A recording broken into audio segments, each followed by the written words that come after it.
காதல் ஒரு நாள் உங்களையும் வந்தடையும். அதை அள்ளி அணைத்துக் கொள்ளுங்கள். அன்பாக பார்த்துக் கொள்ளுங்கள்.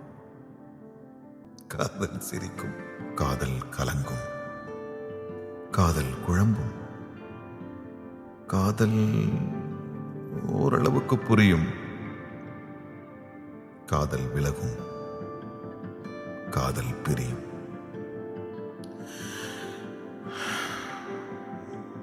கதவுகளை மூடாமல் வழி அனுப்புங்கள். காத்திருங்கள். ஒருவேளை காதல் திரும்பினால், தூரத்தில் தயங்கி நின்றால் அருகில் செல்லுங்கள்.